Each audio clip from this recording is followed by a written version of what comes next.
अहमद बचपन से ही तेज दिमाग का मालिक था, लेकिन उससे ज्यादा तेज उसकी जबान थी। वो बोलता कम नहीं था, सोचे बगैर बोलता था। उसे लगता था कि जो दिल में आए कह देना ही सच्चाई है, और सच्चाई बोलना जुर्म नहीं होता। उसके वालिद राशिद साहब एक खामोश मिजाज आदमी थे। वो कम बोलते, लेकिन जब बोलते तो उनके अल्फाज वजन रखते। माँ फातिमा बीबी नर्म लहजे वाली खातून थीं, जो अक्सर कहती थीं कि बेटा जबान शहद भी हो सकती है और जहर भी। अहमद मुस्कुरा कर टाल देता। उसे लगता ये सब पुरानी बातें हैं, दुनिया तेज लोगों की है और जो तेज बोलता है वही जीत जाता है। एक शाम घर में मेहमान आए। चाचा सलीम अपने बेटे अली के साथ आए थे। सलीम साहब की जिंदगी मुश्किल थी, मेहनत करते थे मगर कामयाबी दूर रहती।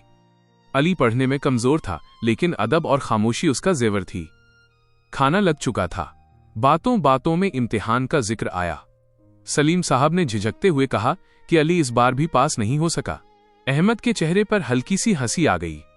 उसने बिना रुके कहा, चाचा, जिसका दिमाग खाली हो वो पास कैसे होगा। अल्फाज हवा में नहीं गिरे थे, दिल पर गिरे थे। मेज पर खामोशी छा गई। अली की आंखों में आंसू भर आए, लेकिन उसने सर झुका लिया। सलीम साहब ने पानी का गिलास उठाया, हाथ कांप रहा था। फातिमा बीबी की आंखों से आंसू गिर गए। राशिद साहब ने पहली बार अहमद को ऐसे देखा जैसे उसे पहचान ही न पा रहे हों। अहमद ने महसूस किया कि कुछ गलत हुआ है, मगर उसका गुरूर ज्यादा था। वो समझा कि मैंने सिर्फ सच कहा है। उस दिन के बाद अली ने घर आना कम कर दिया। सलीम साहब भी फासला रखने लगे।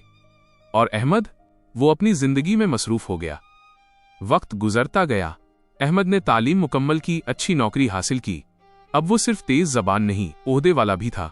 दफ्तर में उसका रवैया सख्त था। जो गलती करता उसे सबके सामने जलील करता। वो कहता, मैं झूठ नहीं बोलता, मैं सच बोलता हूं। एक दिन उसके नीचे काम करने वाला एक नया लड़का छोटी सी गलती कर बैठा। अहमद ने मीटिंग में कहा, तुम जैसे लोग दफ्तर का बोझ होते हैं, अक्ल नाम की चीज होती तो ये गलती न होती। लड़का चुप रहा। अगले दिन उसने जॉब छोड़ दी। अहमद को फर्क नहीं पड़ा, लेकिन धीरे धीरे उसके गिर्द लोग कम होने लगे। कोई उसे दुश्मन नहीं कहता था, मगर कोई दोस्त भी नहीं कहता था। फिर वो दिन आया जब एचआर ने अहमद को बुलाया।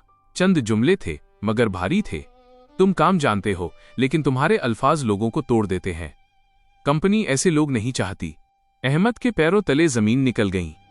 वो जो अपनी जबान को अपनी ताकत समझता था, आज वही उसकी वजह से बेरोजगार हो गया। घर आया तो वालिद ने कुछ नहीं कहा, बस इतना बोला, बेटा, जबान का जख्म वक्त से पहले या बाद में जरूर असर दिखाता है। महीनों बाद अहमद को पता चला कि अली, वही अली जिसे उसने खाली दिमाग कहा था, एक बड़ी कंपनी में ऑफिसर बन चुका है। अली ने खुद को बदला, खामोशी से मेहनत की और अपनी कमजोरी को अपनी ताकत बना लिया। अहमद ने पहली बार महसूस किया कि अल्फाज सिर्फ कह देने की चीज नहीं होते। कुछ अल्फाज जिंदगी भर पीछा नहीं छोड़ते। उस रात अहमद अकेला बैठा था। उसे याद आया वो जुमला, वो हंसी, वो आंसू। उसकी आंखों से आंसू बह निकले। मगर अब वक्त वापस नहीं आ सकता था। वो समझ चुका था कि तलवार से लगने वाला जख्म भर जाता है, लेकिन जबान से लगने वाला जख्म अक्सर कब्र तक साथ जाता है। इस कहानी का सच ये है कि इंसान अपनी जबान से या तो दिल जीत सकता है या जिंदगी भर का पछतावा कमा सकता है।